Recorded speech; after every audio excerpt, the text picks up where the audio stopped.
and I'm going to be your moderator tonight for the virtual candidate forum. Tonight's forum is focused on environmental issues. The League last week had a forum also with the Chula Vista mayoral race, but that was on general issues. And tonight, as I said, the questions which are coming in have come in from two environmental groups that are our hosts, Sunrise Movement and San Diego 350. So tonight's focus is going to be a little different than last week's.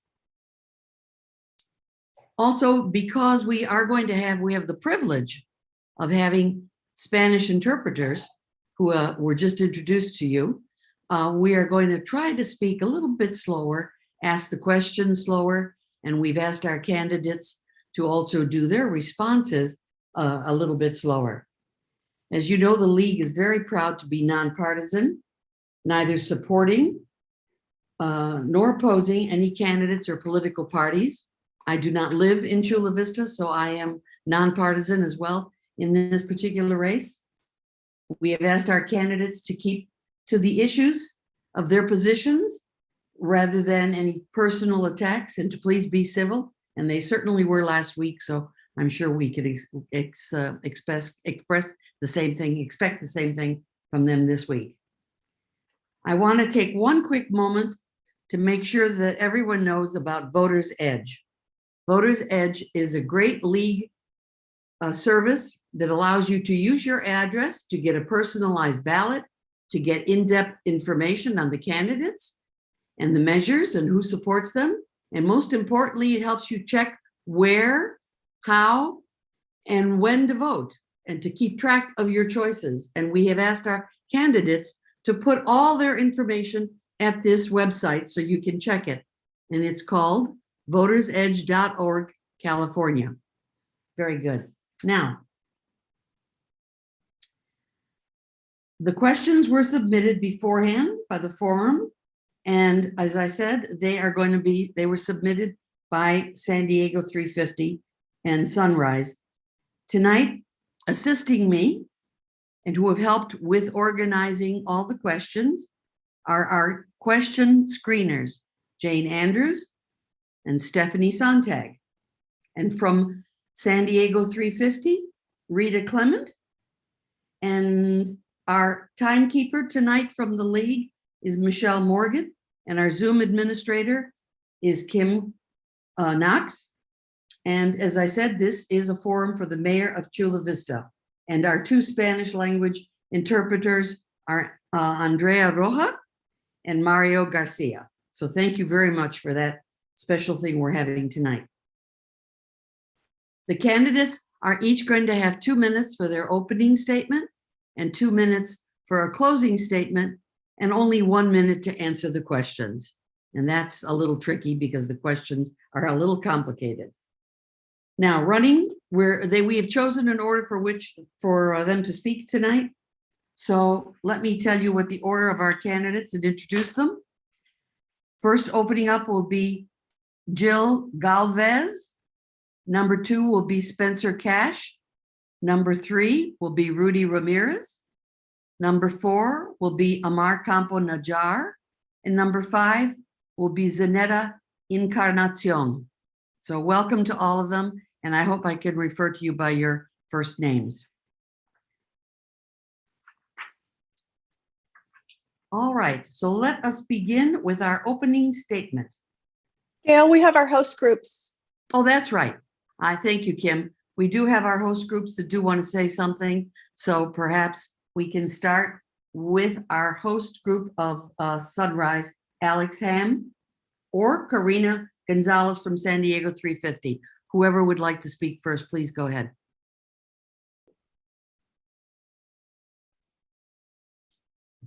Hey, yeah, I could go first. Hey, good evening, everyone. So my name is Alex, and I'm a hub coordinator for Sunrise Movement San Diego. And to think about climate justice, we have to understand that the effects of climate change are going to hurt certain communities harder, who are already vulnerable and struggling. Countries in the northern hemisphere of the globe have contributed the most to climate change, gaining massive wealth from burning fossil fuels. They also have the more resources to adapt to the effects of climate change. However, countries in the Southern Hemisphere have contributed the least to climate change and are experiencing and will continue to experience the worst effects, such as intense heat waves, forest fires, droughts, monsoons, and hurricanes. And so we can look at how certain communities are hurt by these effects.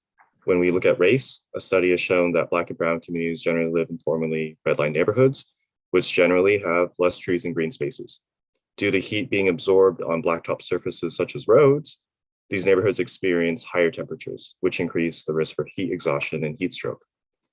When we look at gender, domestic violence follows disasters. Studies have shown that after hurricanes, gender-based violence and intimate partner violence on women are more likely to increase, leading to more requests for survivor services. When we look at sexual orientation, according to a 2015 study, LGBT youth make up about 40% of the in-house population. And so in addition to being exposed to more severe weather conditions, they are more likely to be excluded from their community and be met with violence from strangers. And so then with immigration, after Hurricane Eta and Hurricane Iota displaced 600,000 people in Honduras and Nicaragua, 9,000 Nicaraguans caravaned up north in search for opportunity. So climate change will undoubtedly magnify the amount of physical emotional stress that these and many more communities face. And so given this context, what we do now will leave lasting impacts for the next generation. Every degree of warming that we can reduce will save millions of lives. And so climate justice means that we have to acknowledge that climate change affects communities disproportionately and ensure that the solutions uplift and meet the needs of the same communities. Thank you. Thank you, Alex. Karina? Yeah, thank you. Hi, everyone. My name is Karina Gonzalez. I am the co-lead of San Diego 350 South Bay Eco Justice Team. I want to start off by thanking the League of Women Voters and Sunrise San Diego for co-hosting this event with us. And thank you to all of the candidates for agreeing to participate in tonight's forum. San Diego 350 is building a movement to prevent the worst impacts of climate change and climate injustice through education and outreach, public policy advocacy, and mobilizing people to take action. Through the South Bay Eco Justice Team, we are advocating for meaningful climate action in the city of Chula Vista by regularly supporting the city's Sustainability Commission, acting as stakeholders when the city is working to improve important documents like their climate action plan, promoting building electrification, providing education and awareness about community choice energy, working with local schools on composting and gardening projects, and promoting civic engagement. Forums like these are incredibly important because voters are rarely given the opportunity to ask questions about the issues that they are passionate about directly to candidates. So we hope that the attendees find this forum useful and can get a better understanding of where all of the candidates stand on important climate issues. Thank you.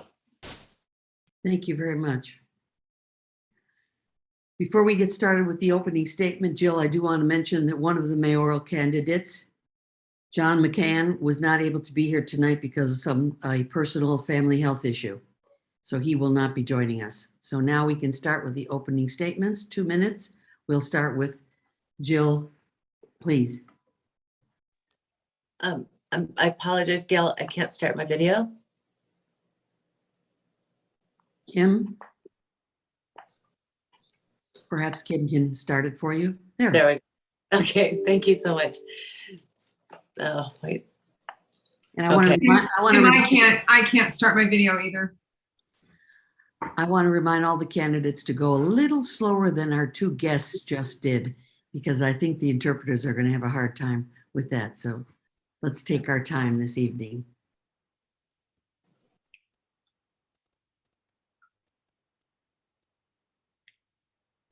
Good. Everybody's live? Thank you, Kim. Do I start? Okay, do I wait for the timer or do I? Okay, there we go. Thank you. Good evening, everyone. Thank you so much for this opportunity to meet with you tonight, and thank you to the hosts. I am very excited to be here. My name is Jill Galvez. I have been had the honor of being the elected Chula Vista City Council member for Northwest Chula Vista District 2 over the past 3 years. And I think I've done a good job, and I'm asking for a promotion. Over the past 3 years, we've fixed a very large structural budget deficit. which got in the way of us having being able to adequately address the needs of our community. We are now finally starting to fully staff public safety, and we have taken ambulance transport in-house, opened 2 new fire stations, and we're working really hard to get a homeless shelter begun in Southwest Chula Vista that should be opening in June. But I'm most proud as a council member of my specific accomplishments in Northwest Chula Vista, and that is my dream of providing door-to-door free shuttle services for all seniors in Northwest Chula Vista to end social isolation and to help our community with electric shuttle transportation versus gas fumes is coming to fruition next month. That was a result of a $2 million grant. We also received $9.2 million grants from the state of California to renovate Eucalyptus Park and create a brand new park in Patty Davis Park. So I live in Chula Vista. I've been living here for 30 years, raised my family here, have volunteered in the community after a successful career in corporate America. I served on the board of the Chula Vista Heritage Museum Society, led every single historic home tour. I've been a coach, I've been a mentor, I've been a volunteer for a long, long time. I hold an engineering degree from Michigan State University, and I look forward to working as your next mayor. Thank you. Good, thank you. Spencer Cash. Glory to heroes and glory to Ukraine. My name is Spencer Cash. I'm a father of 2 wonderful bilingual young ladies who fill my life with love, joy, and purpose. My children are opposites in many ways, and one example is with their Chula Vista Elementary School District educational experience. One child tested into the gifted system while the other receives assistance from an educational support team. My children have been fortunate as Chula Vista residents since 2013 to enjoy great support from CVSD and Sweetwater.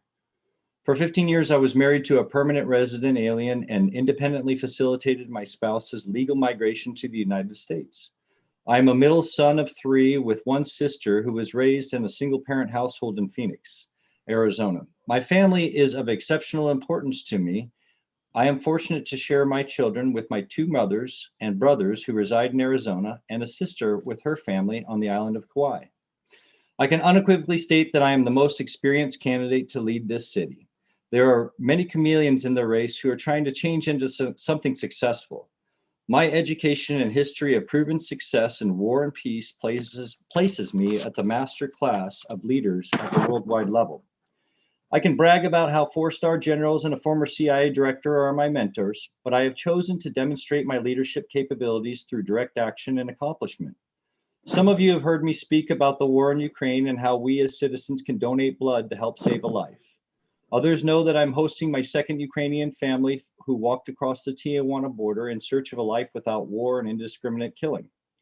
Some are aware that I'm opening a strategic air cargo corridor of medical and humanitarian supplies from USA into Kiev for further distribution to the front lines and those in need.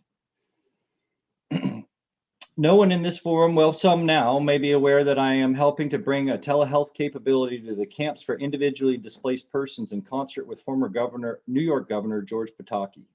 Humanitarian is the single best word I can use to describe myself. Thank you very much. Thank you. Rudy Ramirez. 1 minute, Rudy. 1 second. We have no audio. All right, can you hear me now? Yes. Okay, I want to start by first acknowledging and thanking Mr. Cash for his service. I had an opportunity to spend a little bit of time with him recently and got into a lot of his background and some of the really important work that he does, humanitarian work, work in the military as a pilot and evacuating injured people. And so I understand completely what he says when he compares resumes. I mean, his work is serious business, right? Really life and death things. And so I want to acknowledge his service and his work. But mine has really just been as a small business owner that I started here in Southwest Chula Vista on Main Street as a steel contractor. I was a steel contractor for 30 years. And And then because I was such a pain to City Hall representing the interests of small business owners along Main Street, they invited me to be part of the General Plan Update Steering Committee. And then that kind of launched me into politics and local government and boards and commissions and Bayfront Advisory Committee and a bunch of other stuff. In 2006, I was elected to the City Council and served 2 terms as a city councilman. And so I've been in and out of government and feel that Chula Vista right now needs my kind of leadership with the kind of experience I have to lead this city, to capture all of the opportunities that are available to the city of Chula Vista now, and to deal with some of the big issues that are now part of being a big and serious city. So I want to thank the League of Women Voters, San Diego 360, and Sunrise Movement for hosting this forum. Thank you. Amar Campo-Najjar. Thank you so much for having me. My name is Amar Campo-Najjar, and I'm running for mayor of Chula Vista. I'm a 3rd generation Chula Vistan, the only 3rd generation Chula Vistan running for mayor.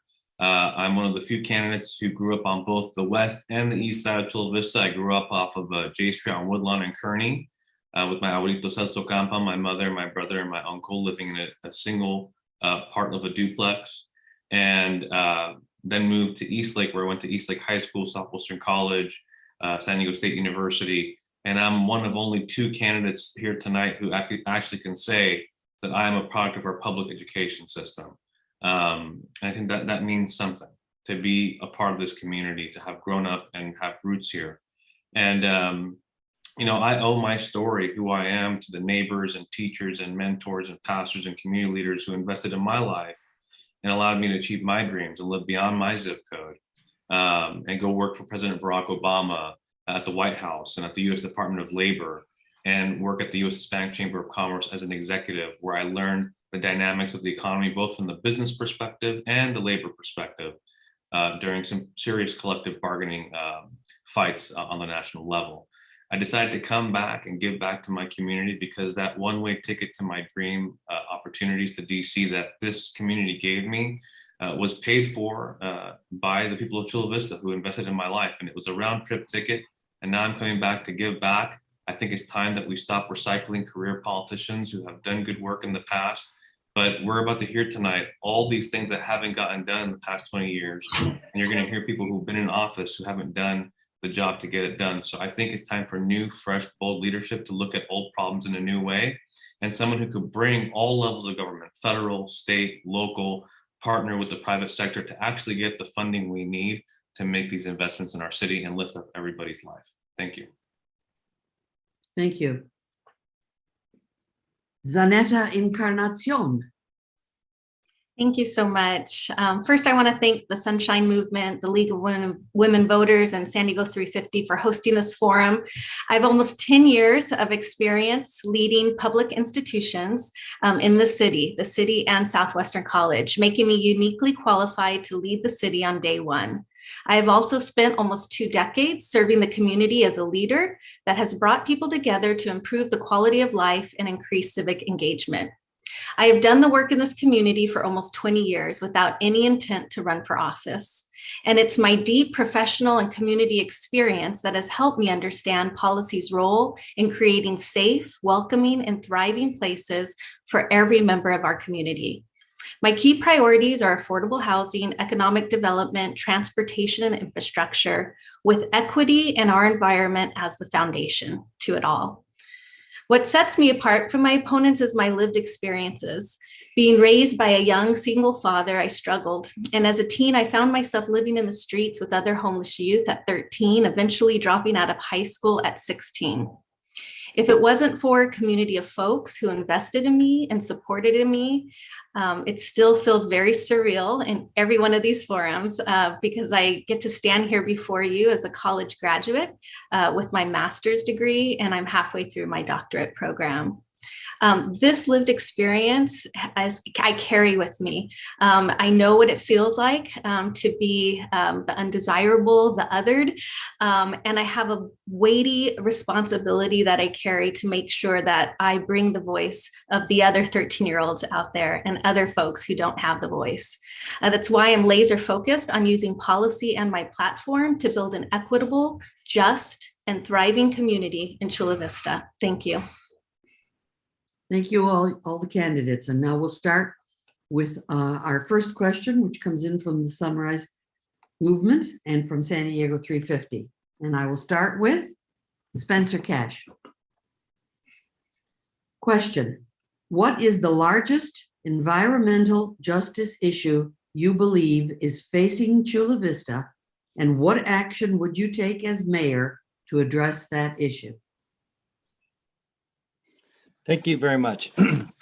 I'll tell you that as a military service member, I used a lot of dead dinosaurs to burn up power for my helicopter to fly and save lives.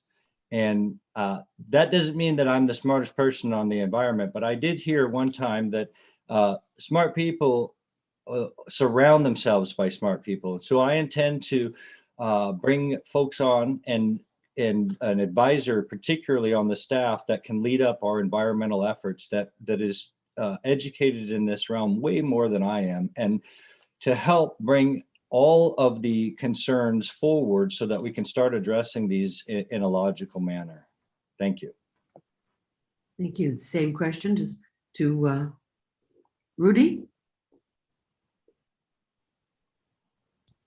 Probably the largest environmental justice issue that Chula Vista faces is just being a bedroom community. I think that we've, to date, failed to bring the balance of the jobs housing balance that creates a circumstance where Chula Vistans have to commute out of Chula Vista to find work, to find gainful employment, to be able to live in this community.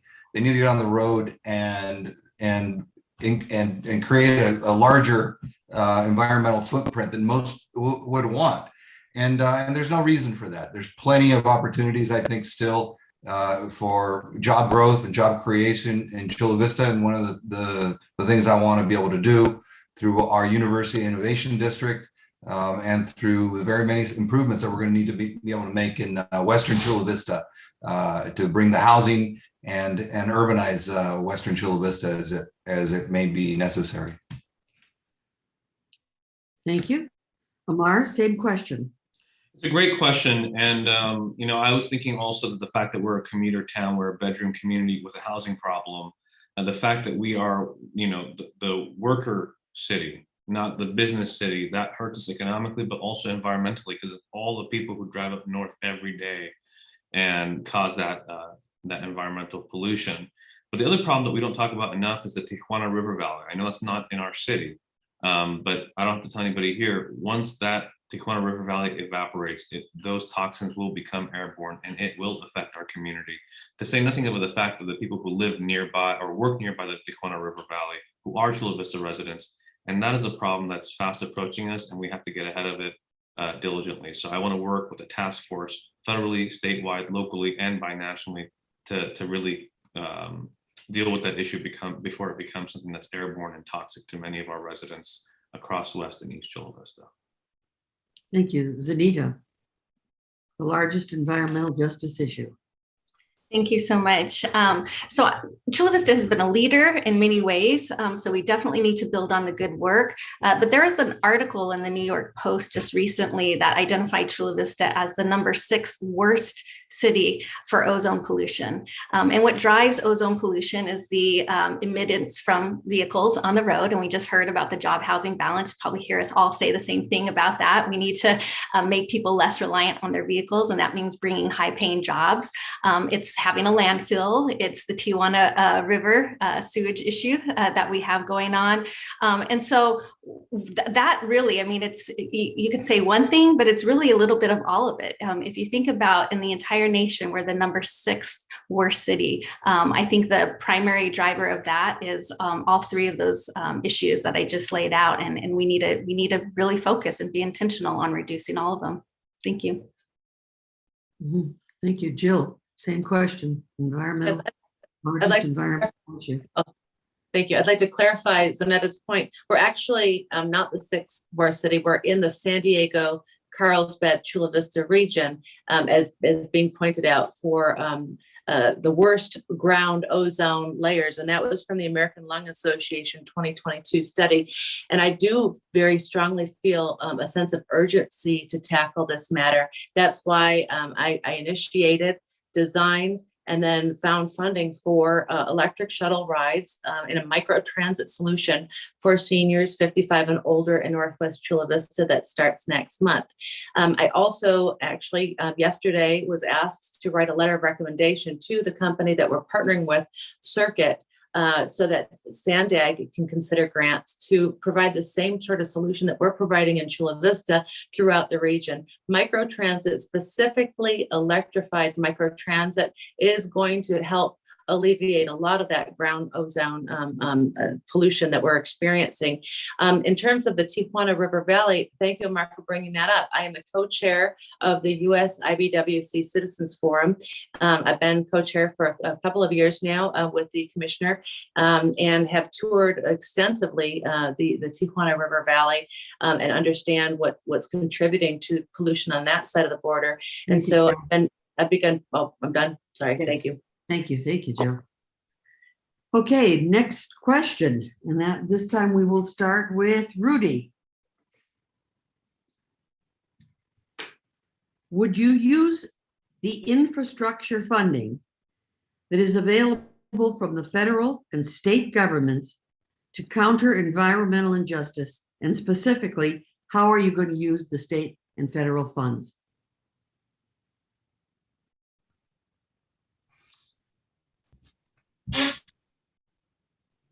I would use them for many of our, I mean, as you know, we had a net increase in Chula Vista in our municipal emissions, and so for our municipal operations. I would use it to climatize more of our buildings, more of our older infrastructure.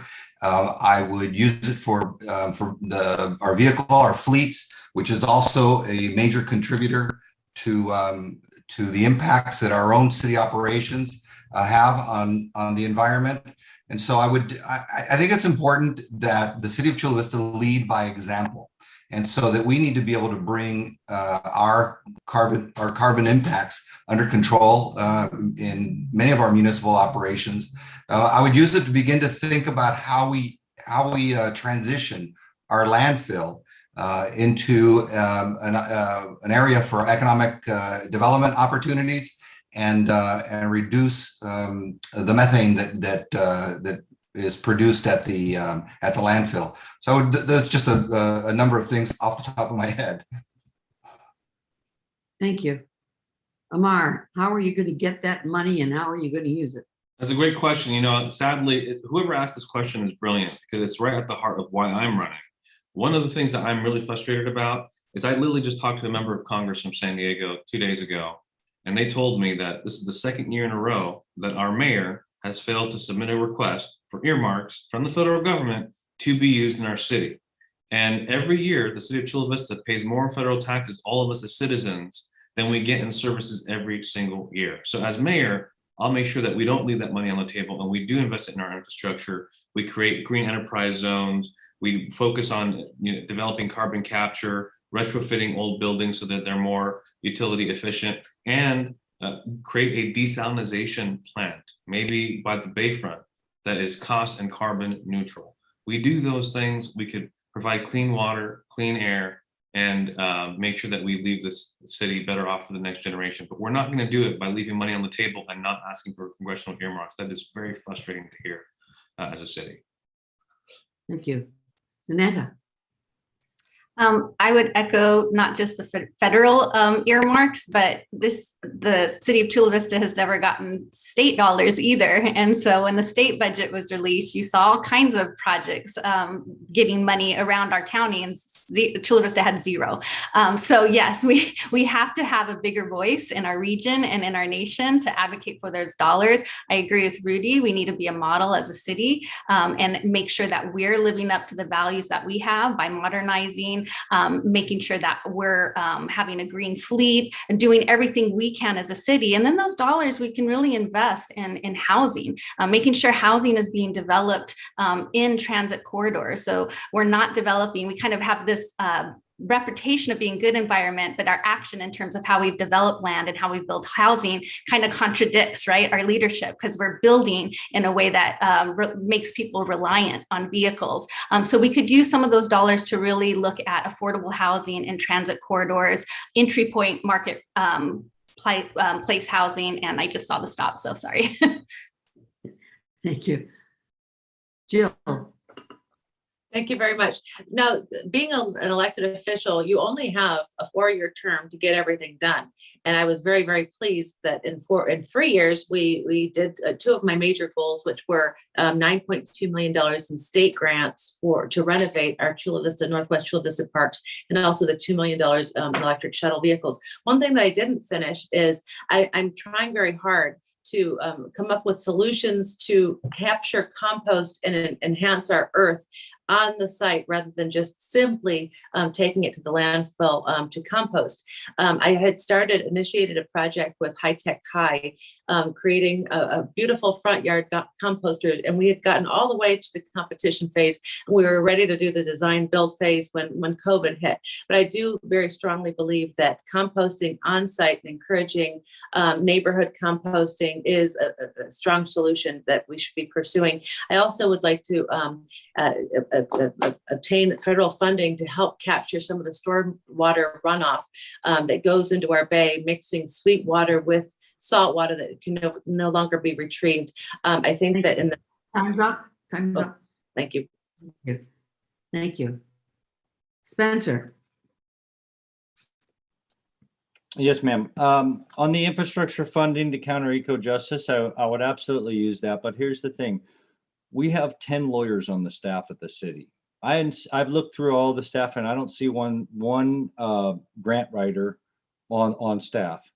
I think there's our staff needs to be adjusted a little bit so that we can capture these dollars appropriately. And the way I would look at it is smart engineering on new builds that incorporates ecologically friendly and efforts and advancements into and technologies into our new processes and builds. Now, these are expensive, and technology investments are always expensive. So what we look to do is bring in smart policies that are best effectively use the monies that we have now for those in the future. Thank you. Question number 3, we'll start with Amar. The mayor of Chula Vista sits on the SANDAG and the MTS Board of Directors. What is your vision for the future of public transportation with Chula Vista and connecting Chula Vista to the rest of San Diego? Great question. So, I have a hard time seeing, the half measures that are being taken, with inefficient bus routes. And this is not a knock on anybody here. This predates almost everybody who's sitting in power right now. But these inefficient, busways and the cumbersome, the trolleys that take forever. I used to go from SDSU from Chula Vista, it took me 3 hours to get there. That's why only 3% of San Diegans use public transportation. So how do we make it more efficient and for more people of all incomes to want to use it, like the BART, like the subway in New York, like the metro in DC? And so I think we need to make bold investments in public transportation. That's the only way we're going to connect the south to the north where the jobs are and bring those big city jobs to our city in the meanwhile. But I do think it's critically important that we make investments in a way that really doesn't do half measures, but goes all the way in making these investments. I've talked to engineers who said that we can bury these things and make them subways. Even though we live in an earthquake prone area, we could find the engineering to make it happen and make it efficient. Thank you. Zanetta. Yes, thank you. It's a great question. The mayor will have a very influential seat, and we really need to be a voice leading those conversations at Sandag and MTS, because if you look at the regional transportation plan, the connections for where most of our growth is, which is out east, where most of the cars are leaving, right? And there's no connection really to our regional transportation plan other than MTS bus routes that don't travel very frequently. Even the new purple line that's coming down is coming down to 4th Avenue, I think is the furthest east. And it can take 40 minutes to actually get to 4th Avenue if you hit every light on the east side. And so that's not an incentive. So we do need to invest. We need to invest and make sure we have more bus routes, more BRTs, later bus routes for folks who work later at night. We need to make taking public transportation efficient, but also accessible. Thank you. Jill. Thank you. Again, I'll go back to the micro transit solution that I designed. MTS is now studying it. I am on the board of MTS. Chula Vista has 2 seats.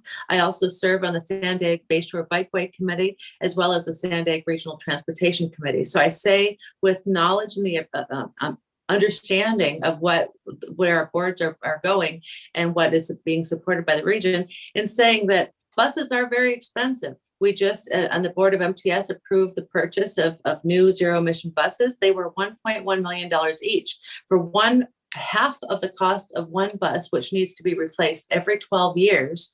We can fully fund a 3-mile radius area of 6 electric shuttle vehicles that are driven Monday through Friday, 7 a.m. to 7 p.m. and take everyone in the neighborhood, anywhere they want to go, door to door for free.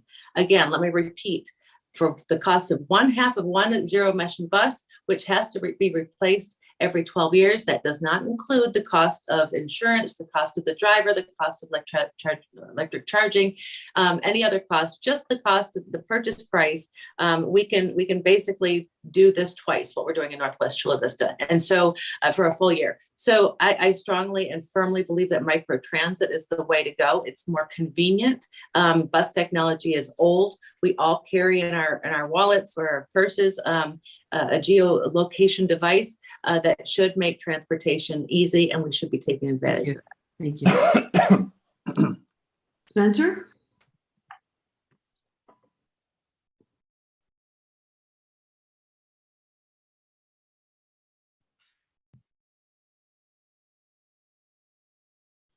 Spencer? Okay, am I unmuted now? Yes. All right. I've lived in 12 cities all over the world when I was serving in the military. I've seen effective public transportation, and I've seen other areas that are not. And actually in America, we have the least effective public transportation out of any cities that I visited or been in around the world that are major metropolitan areas. Seoul, Frankfurt, Munich, you name it.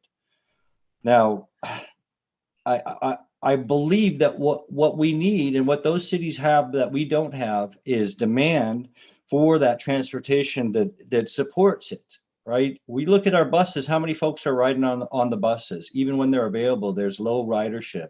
So we need to be innovative. I'm not the smart guy for that, but I know smart guys that are, and I'll bring them on to make sure that we come up with transportation plans that support our citizens. Thank you. Thank you. And Rudy? Yeah, I'm highly critical, frankly, of Chula Vista City's government and their participation in some of these regional boards. I think that they've failed to really get what we deserve of transportation dollars, especially given the weighted vote that we have, the advantage that we have to negotiate some better deals, and also considering the fact that we're building most of the housing that's happening in San Diego County. And still, you look at our public transportation infrastructure, and nobody wants to ride it because it's just inferior to most other places in San Diego. And so we need to get better at negotiating for all those good transportation or important public transportation dollars, and continue on our path to do more on affordable housing and density in order to reduce the carbon footprint that much of our housing can create. Thank you. We'll start with Zanetta, and this is kind of a follow-up to the same question. The organizations want to know if people actually know what is the Sandag Regional Transportation Plan, and what will you do to support implementation of its goals? And have you attended a Sandag meeting, either Yes. online or in person? Okay, yes, I have attended online a Sandag meeting. I've also gone down and had meetings with the Sandag staff on multiple occasions. I've participated in advisory committees when they were putting together the regional transportation plan in my role at Southwestern College. So I'm familiar with it, and I'm still disappointed. I'll say what I said to the CEO Hassan is that when you talk about the equity framework that Sandag has, and I'm thrilled that they have it, but when you look at their big moves, and any of you have been there, there's that table that has the 5 big moves that represent the transportation plan. When you flip on the lights to kind of see the brilliance of it, it's not really equitable, as Rudy said, when the majority of Chula Vista, where most of the growth is occurring, is dark. It shows the inequities that we have. We haven't gotten our fair share from Sandag. We need to do more, but not be responsive. But again, we need to be at the table leading those conversations, and really working with our regional partners to share, like, it's their turn, right? We're providing the workforce, the housing. It's their turn now to provide the funding. Thank you. Thank you very much. Jill? Maybe people don't know what the Sandag Regional Transportation Plan is, what its goals, and I know you have attended meetings. Right. So you know, and I don't want to throw anyone under the proverbial bus, but I will say that we have the misconception is that the Chula Vista City Council gets to vote on what our position is that the mayor takes on the regional transportation plan. That is not true. The mayor speaks for all of Chula Vista. And so the regional transportation plan that has been in development does not reflect any weighted vote within the city of Chula Vista. It reflects a single person making decisions for all of us. I'm not happy at all with the toll road, the 125 toll road. I'm not happy at all with the fact that grade separation is no longer being considered in the regional transportation plan. The regional transportation plan from a macro level is how we're going to spend our collective monies as a region on transportation projects. And I agree, we have not been leading. Thank you. Spencer? Yes, ma'am. Can you hear me? Yes.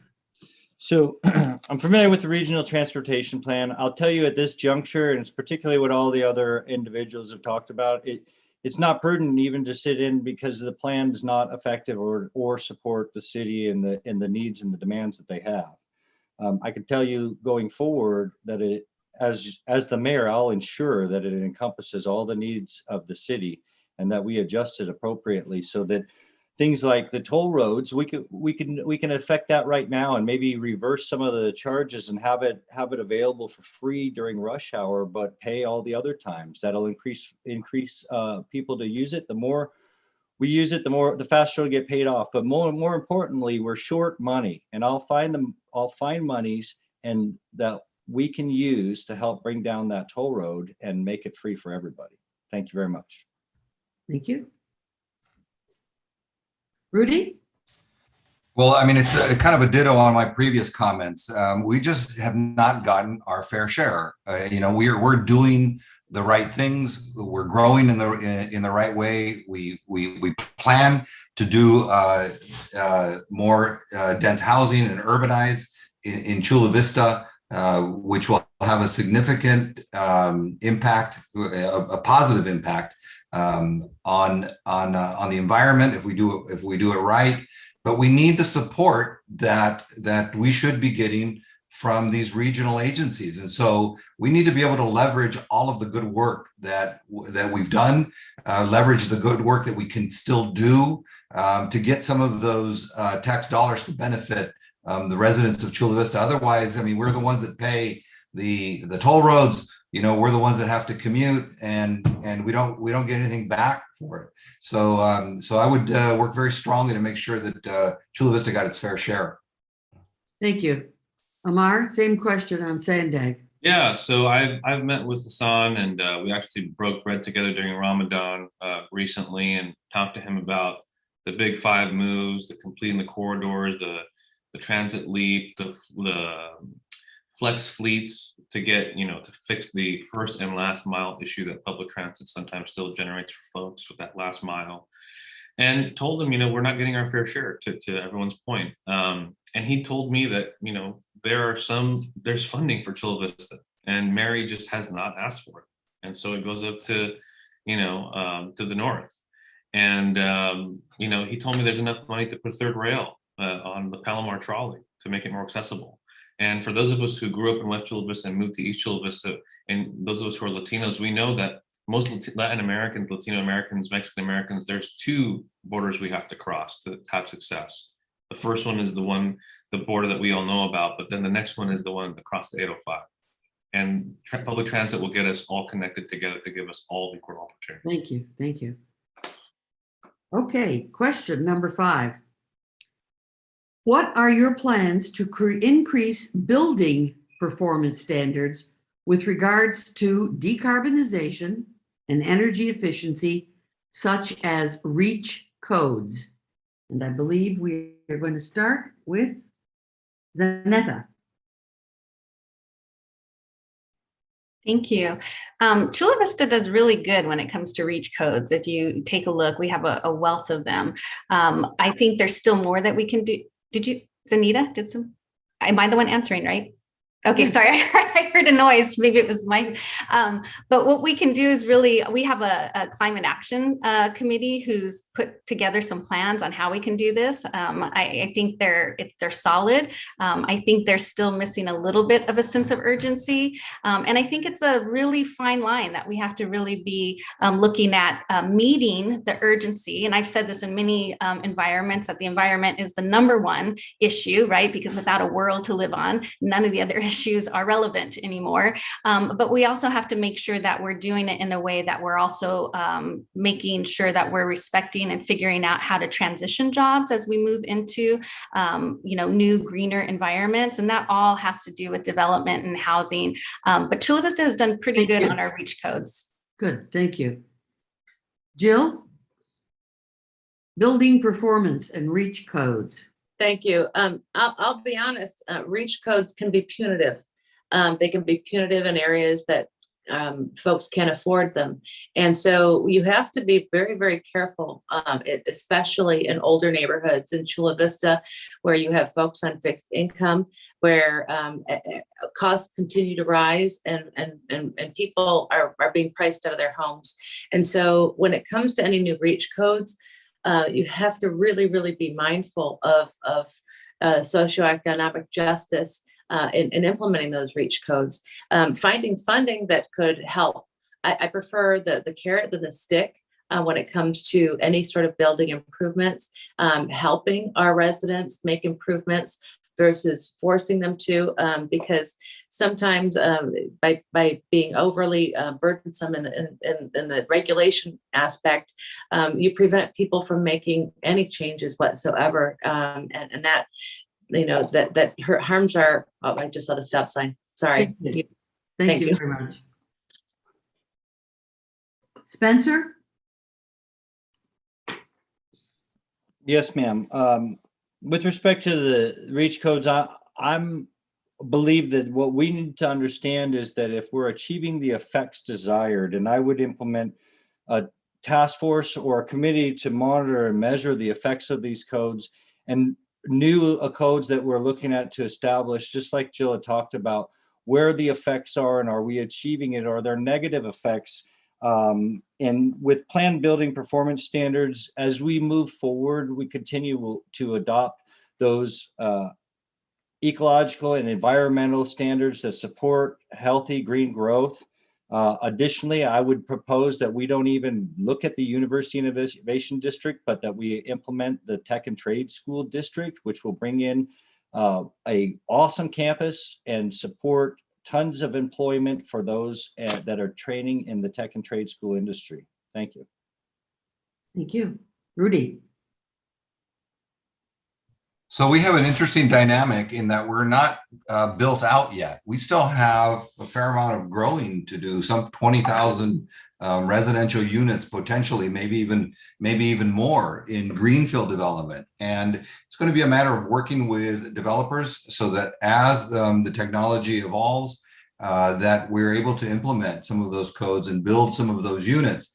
And at the same time, we're going to be doing a lot of redevelopment. We have an interesting opportunity in Western Chula Vista as we begin to urbanize, that we implement some of these new codes to enhance our ability to deal with climate change in our buildings, from our buildings, which is, we all know, one of the largest sources of greenhouse gases. I agree with Jill that we need to use some of that federal and state funding to offset some of the costs that single-family residential units in Western Chula Vista might need help for.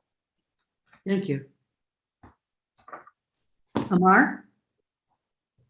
Yeah, I do think Chula Vista does more than the rest of the state when it comes to REACH codes. Does more than the minimum requirements, and it can be cumbersome and prohibitive to low and middle income families. But there was this. I had a conversation with President Bill Clinton, not to name drop. Just this is a conversation. He had a goal to put 1 million people to work by retrofitting homes and buildings and making them more efficient. And the 3 things he wanted to do was to use the leftover TARP money from 2009 from the crisis to help fund retrofitting homes. We could use the money that's left over from COVID, if there's any left over, to do the same when the emergency funds that are used for that. And helping people get more efficient utilities so that they save money on that end and they can invest it more in their home. And then another thing that's really, really cheap that he talked about is painting the top of buildings white so they don't attract more heat. And that alone will save in utility costs and carbon emissions. Thank you. Okay. Question number 6. We'll start with Jill. How will you include marginalized communities in your decision-making process as you work to transform the energy and transportation sectors in Chula Vista? Again, I'm going to ask all the candidates to please slow down a little bit for our interpreters. Thank you. Right. Again, that's exactly what I've been doing 3.5 years on the job. It is imperative that we move everyone and don't leave anyone stranded when it comes to being able to afford to live in Chula Vista, to move around Chula Vista, to get where they need to go, and to participate. I've sat so many times in the Norman Park Senior Center, our only senior recreation center in Chula Vista, watching big empty buses go by, and asking the participants at the garden club or bingo night if they've ever taken a bus. And the answer is generally no. It is confusing, and you have to understand and adapt to what your community wants you to do. I'm always listening, I'm always thinking, and I'm always planning 10 steps ahead of what my community needs. That's why I'm committed to micro transit, and I'm committed to continuing that effort across the city of Chula Vista. Thank you. Spencer, marginalized communities.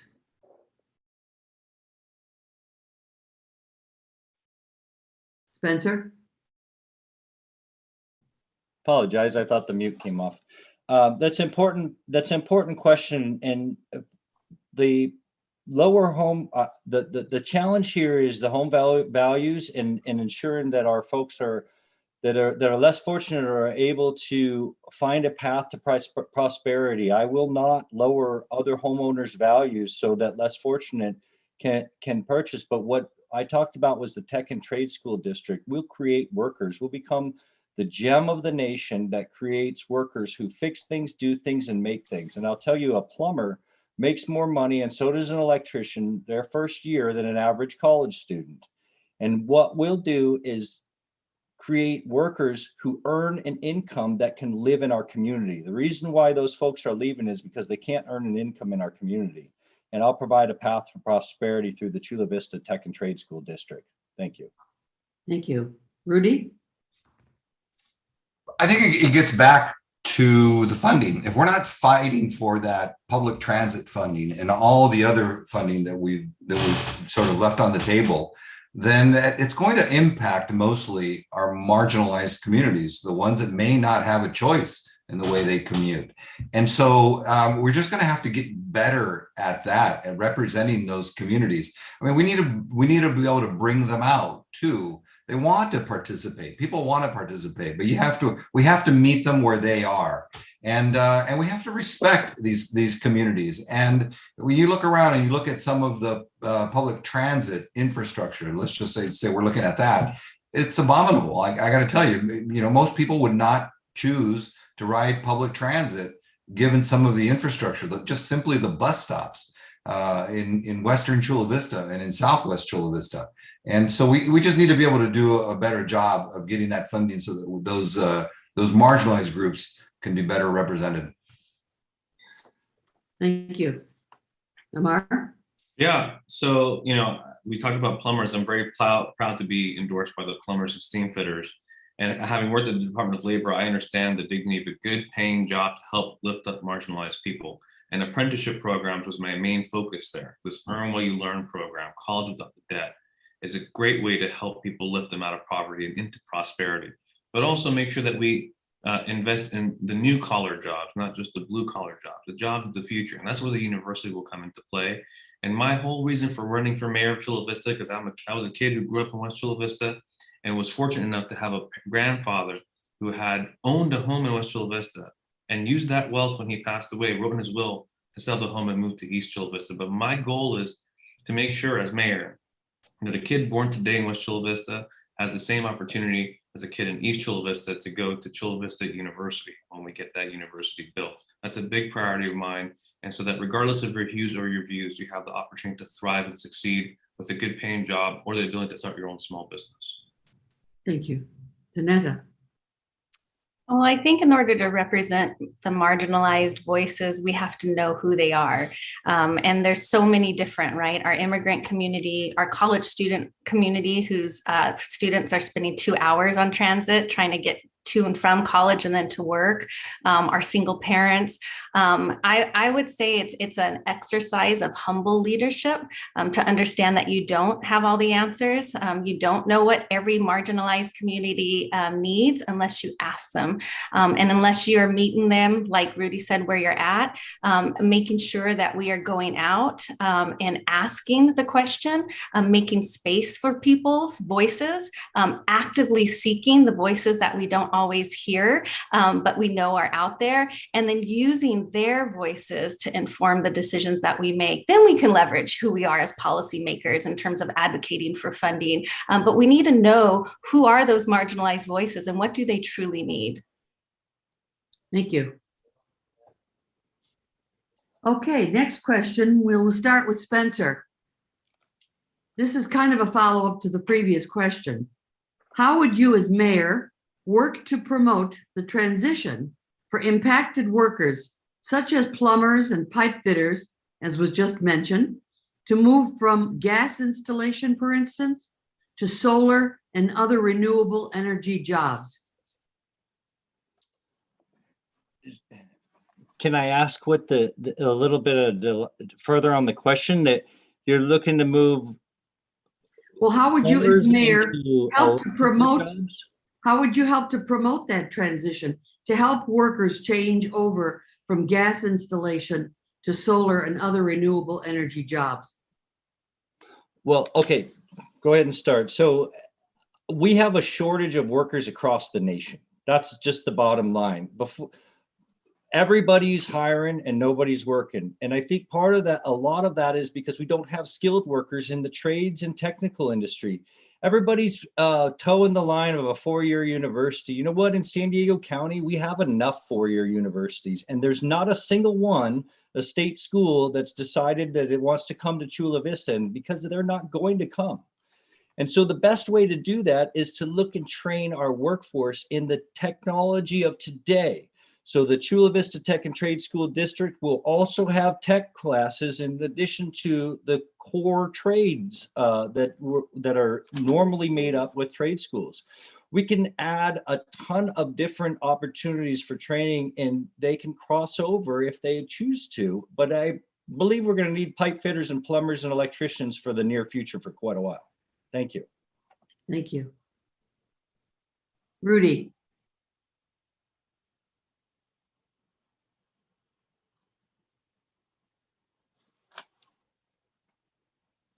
I'm sorry. It gets back to the way you spend dollars, where you get them from and how you spend them, and the kinds of incentives that you provide to the development community and residents, especially residents in older neighborhoods. And so we need to be able to spend that money wisely in order to usher in those green jobs that we all want. And now just push that transition into that kind of an economy. I think that we've been a little bit slow in coming around to it, but there are plenty of opportunities. Western Chula Vista is a perfect place to start. Thank you. Amar? Yeah, so I worked at the U.S. Department of Labor, and we worked on trade adjustment assistance, giving people money who have lost their jobs because of global trade. Those jobs have been shipped abroad. And this notion that we're going to just somehow get all these plumbers and steam fitters who work in a certain craft to go start from the very beginning at below prevailing wages or getting apprentice level journeyman wages is hard for a pill for them to swallow. We do have to deal with climate change, but we have to do it in a way that's just. And I would recommend that we build a desalination plant along the bayfront and have it be wind powered and wave powered. Get blue tech, not just green tech, and allow them to still use their craft and their materials and what they do, but in a way that is eco-friendly. And they're up for that. And also this notion that we don't have tech training. I mean, ask IBEW or the plumbers or all the unions that have endorsed me. They do apprenticeship training, all the time. So I wouldn't act as if there's none of that pipeline of training going on right now. That does exist, and they're doing a great job. Thank you. Zanetta. Yeah, it's a great question. And I think I understand this probably more so than anyone because my dad was a printer growing up, like a plate printer. And when everything went to graphic design, he could not make that transition. And it impacted our family greatly. So the urgency is there. I get the urgency, but I also understand folks like workers like my dad would never have learned to be a graphic designer, right? It just wouldn't have happened. So I think there's a few strategies we can do. We can start training our new workers, right? Training them for these new green jobs and blue jobs. We can look at the workers who are in a phase in their life where they can be retrained to some of these new industries. And then we really have to take care of the workers who have been in this business for 30 years, 20 years, close to retirement, and may not ever be able to make that transition. How do we take care of them? You do that in consultation with a lot of people. It's not one person who's going to have the answer to that. But I certainly understand the impact it has to families when you're not able to make that transition. Thank you very much. Jill, same question. Thank you. I'm excited to answer this question because I'm excited about the future of Chula Vista. We are implementing a multi-billion-dollar Bayfront master plan. It's starting with financing, and we've got a couple of hiccups that we're still working through. Our city attorney's probably in the office right now, taking up the slack on a very complicated agreement. But it's our job as elected officials to ensure that projects move forward because those projects mean real jobs and real opportunities to real people. And our multi-billion-dollar Bayfront is beginning, it's underway. You're going to see construction start and all kinds of jobs for everybody. And it's not just the Chula Vista Bayfront that's on our horizons, but also the Pure Water Project, also Sandeg's 5 big moves, some of them may be implemented. I think that the key is to educate our community in terms of what's happening and what kind of jobs that means. And that means going into the schools, going into the community colleges and telling people about what is going to be happening Thank you. Thank you very much. Okay, our next question, we will start with Rudy. How will the city of Chula Vista work cooperatively with all 18 cities and the county of San Diego to achieve the goals of the regional decarbonization framework? Well, it'll be through its position and everything else that Chula Vista does at our regional boards and leverage that strength in order to negotiate well with other jurisdictions on a whole host of issues. I don't think that we should compartmentalize necessarily, but think of all of the issues that we deal regionally. Chula Vista, as the second largest city in the county of San Diego, has the opportunity to leverage everything that we already do, the amount of housing that we're bringing on, and how we're behaving and what we're doing with the type of housing that we're bringing. And so we need to be able to leverage that in order to get what we need for Chula Vista. Thank you. Same question regarding, this is to Amar, regarding the regional decarbonization framework. You know, I think we have a great opportunity with this university, and I've been talking to a whole bunch of different institutions recently, the chancellor of UCSD, and I would love to see UC Chula Vista become the epicenter where we deal with trans-boundary pollution between the US and Mexico, deal with the Tijuana River Valley pollution that could become airborne as it begins to evaporate, and be on the front end of, you know, the cutting edge of carbon capture and reuse. I would love to see us do that, and I think our university can serve as a hub of that development, that research development and solutions for you know, those kinds of issues. And I'd love to see Chula Vista, just like you saw UCSD on the cutting edge of biotech and engineering. I'd love to see UC Chula Vista be on the cutting edge of you know, green and blue technology. Thank you. Zanetta? Yeah, I think that we work with our regional partners through these regional bodies, but I also think that we need to stand with our partners because these are all really tough decisions, and they take on a lot of cantankerous dialogue, and it takes bold and courageous leadership to take on this fork in the road that we're at, right? Like that we no longer have the ability to be apathetic or push things down the road. There is a real urgency. There has been an urgency for a long time. We need to stand with each other. I think that's where those relationships come in. I think it's much harder it's much easier to make these bold policy decisions when you have your colleagues in the region supporting you, and looking for those partnership opportunities that we can work together on things is very important as well. Thank you. Jill? Working with the other cities in the county for the regional decarbonization framework. Thank you. We all want to get to net zero. That's all of our goals, and we should be supporting and applauding one another's efforts to do so. So I'm very excited. My colleagues in Imperial Beach are excited to implement something similar to what we're getting in the Chula Vista Community Shuttle next month.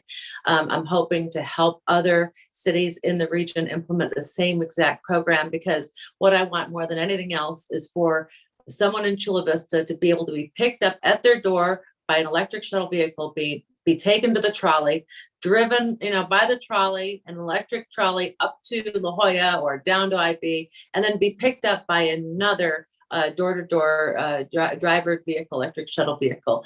If we can get the entire region on micro transit, more of us will use the trolley system, more of us will circulate without using fossil fuels, and we'll have a better region as a whole. And so I'm excited to work to implement this program in other cities. Thank you. Spencer?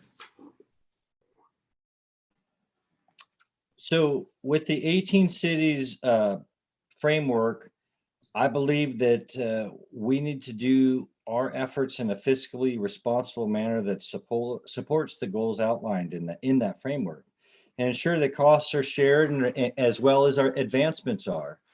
We are a community of communities, and so that's what that 18 cities is all about.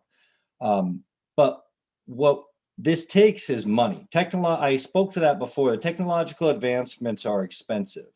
And so currently our city is overcommitted financially on our obligations.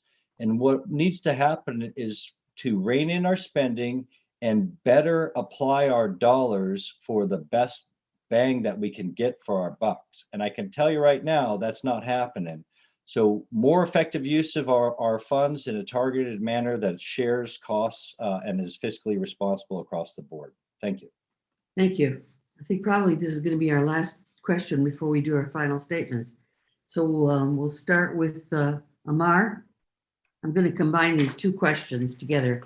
What are your plans for addressing the housing shortage while honoring environmental issues, such as what steps would you take as mayor to encourage the installation of rooftop solar and building electrification? Great question. Yeah, I think we definitely should incentivize that kind of modernization in an eco-friendly way while not passing on the cost to the end user in a way that's cumbersome. There's only 3 ways to really deal with housing in Chula Vista, and not just Chula Vista, the whole state, right? California is the richest and poorest state in the union, mainly because of the costs of housing and accessibility, public transportation. But one is, the only way to deal with it 3 ways. 1, you increase inventory, which is more housing development. 2, rent control, which is well-intentioned, but I think will drive out developers. So I think it actually would add insult to injury. Or 3, increase the buying power of the residents so they could afford the market value of a home. That's why we got to bring jobs to our city instead of having us commute every single day. Bring those big city jobs to our growing city, and then look at MTS MTS ghost parking lots. Look at taking duplexes and making them, mid-risers and high-risers. Look at 2-story apartments and make them mid-risers and high-risers. So it's going to have to be density around public transit. Thank you. Zanetta?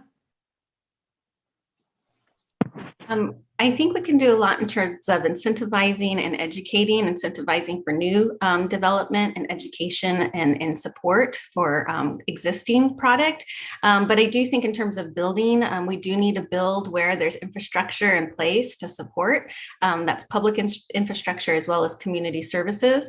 I also come from the frame that I don't think we should cluster affordable housing or low-income housing in one neighborhood. I think anyone should be able to live in any part of the city that they want. I think we can drive down cost for housing by offering diversity of product, entry point product, smaller 1-bedrooms, work-live lofts, smaller units in general with more communal spaces.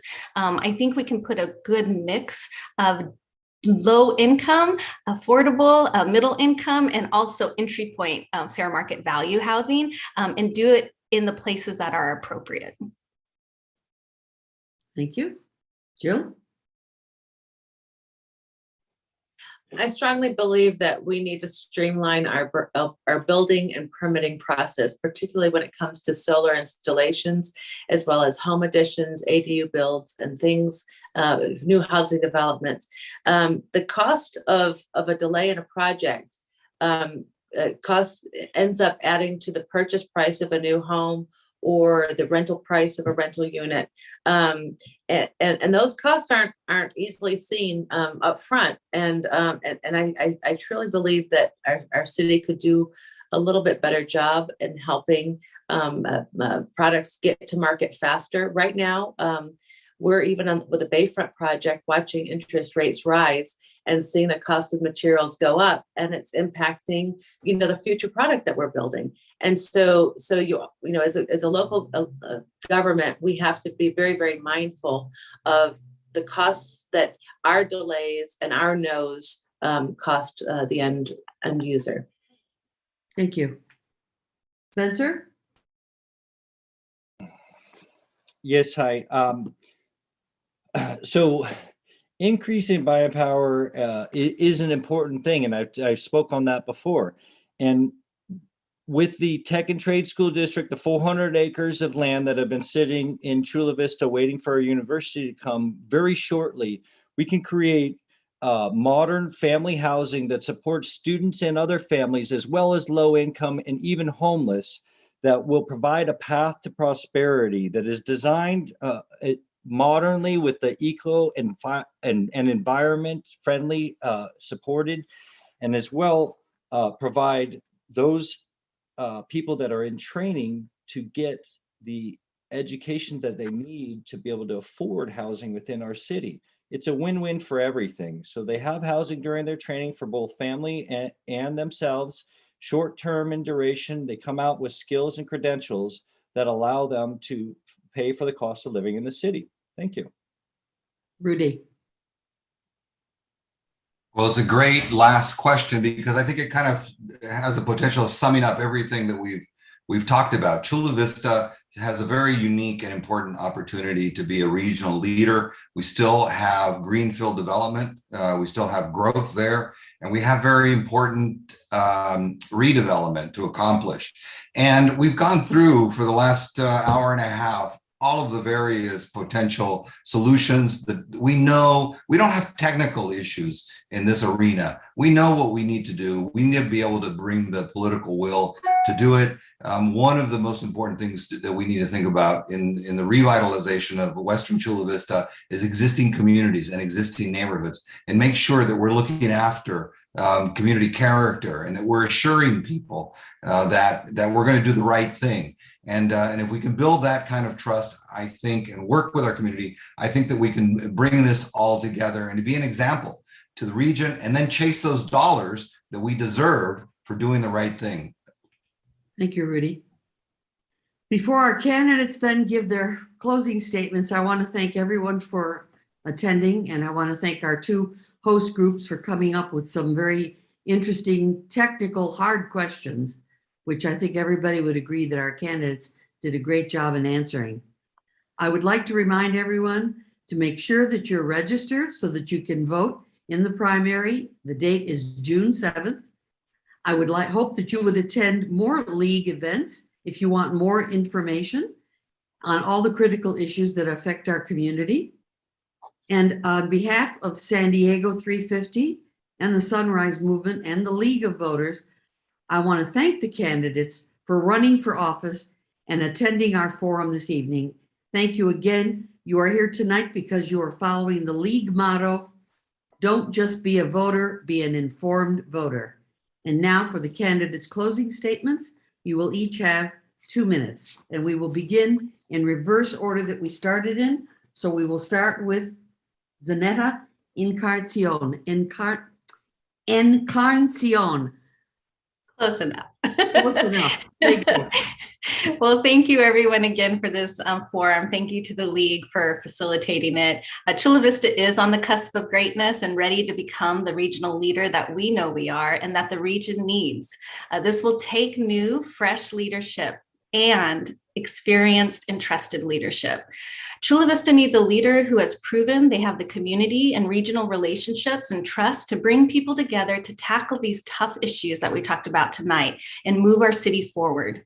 We have seen what happens at a national level when folks become apathetic and when we begin to normalize fear-based rhetoric and action, and we have seen the inequities that COVID has brought into the surface.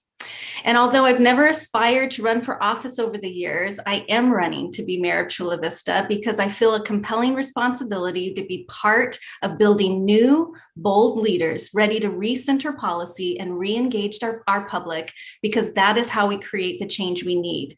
We do it together, we do it centered on community, and we do it uncompromisingly with the sense of urgency it deserves.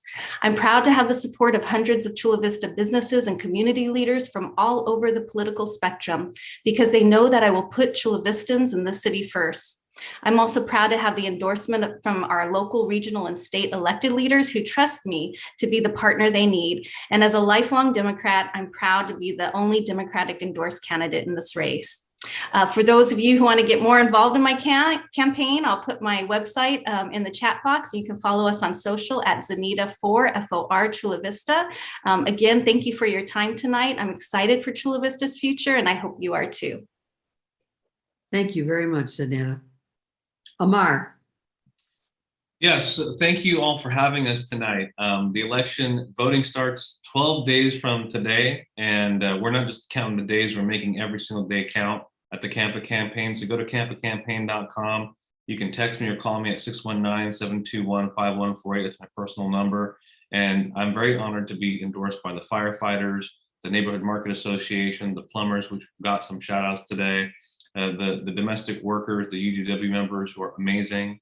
Delphine is a great leader, and she's, arm in arm with me, helping me make the case for the city to have a new vision. We're on the dawn of a new day, a new era for Chula Vista with a new mayor, hopefully the new Bayfront with the next mayor. We'll have the new Bayfront and the new university during the next mayorship, the next 8 years, 4 years. But we're not going to get there if we keep recycling the same career politicians who make these promises and they end up being broken words and empty promises. So we need to elect somebody new. We need to get somebody who understands how Washington works to get our tax dollars back from the federal government. We can't afford to have a mayor who doesn't request earmarks for our city, and then we end up losing it to San Diego City. We need a mayor who will step up and step in, who understands how multiple rungs of government work, who can bring private-public partnerships, and really has a passion for the city. And there's a reason that public safety is supporting me, the firefighters, because they know I can settle differences and get things done. We don't have that right now. And we just spent the past hour and a half talking about the things that have fallen short under current and past leadership. So we're not going to solve it by trying to bring back politicians from the past. We have to pave a way forward and build on the great work that some of them have done, but we have to have an eye towards the future, because that's where this city's heading. And I invite you all to join this campaign, to be to join the Campa campaign and help me make this city the city that it's always meant to be, an equitable city for everyone west and east of Chula Vista. Thank you all. Thank you. Rudy. Well, I want to thank San Diego 350 Sunrise Movement and the League Women Voters for hosting tonight and helping inform the voters. It's my pleasure to have participated. I want to encourage you to go to the website rudyramirez.com. I've written a piece on the future of the landfill, which has some important environmental implications, I think, for Chula Vista and for the region. Read the piece on our future university. Something we didn't talk about, which is also going to be very important to the future of our region, is how we use water and how we reuse water for the benefit of our community. Chula Vista has got some tremendous opportunities and tremendous potential to be a regional leader. But in order to do that, we're going to need a mayor who has a demonstrated and real commitment to the city, who has done that over years. And I think I've been that person. We're going to need somebody with the experience that knows how to get these things done.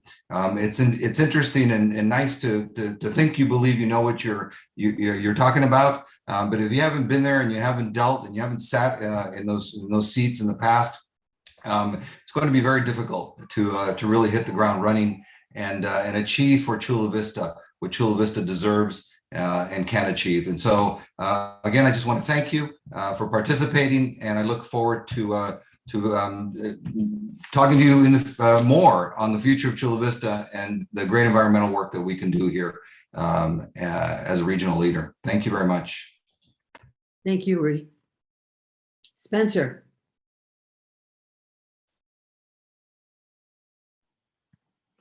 Hi, thank you again, and I'd like to thank everybody who participated today and who put the effort into putting on such an incredible forum. it's events like this where I'm able to get my voice out. And I'll tell you, I've raised $10. So tomorrow is the campaign filing requirements, and I've raised $10 for my neighbor locally, other than my families have provided me, which is less than $2,000 total.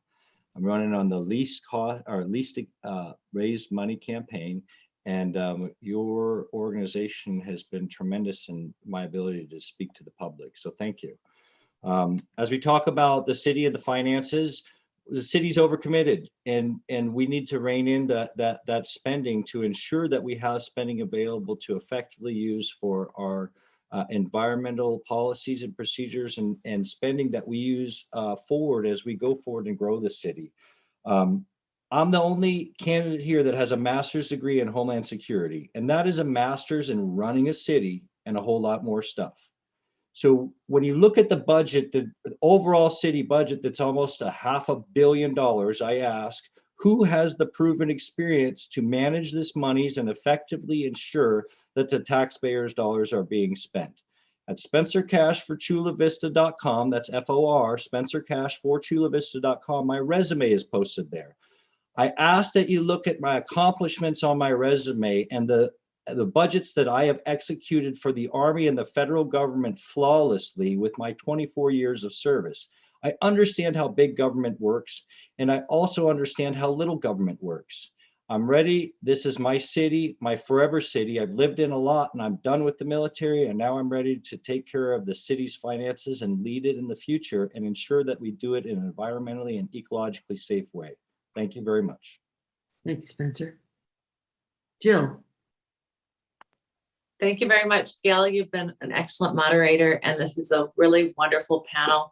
Really, really appreciate your support, League of Women Voters, Sunrise, and San Diego 350. Really can't thank you enough.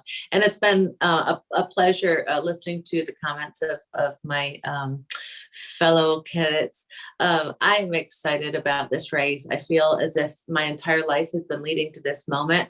I started out as a local political activist in junior high, and then a local government reporter in college, and worked in the defense contracting industry, and then for IBM, then for AT&T, and I managed large budgets, AT&T Southern California operations.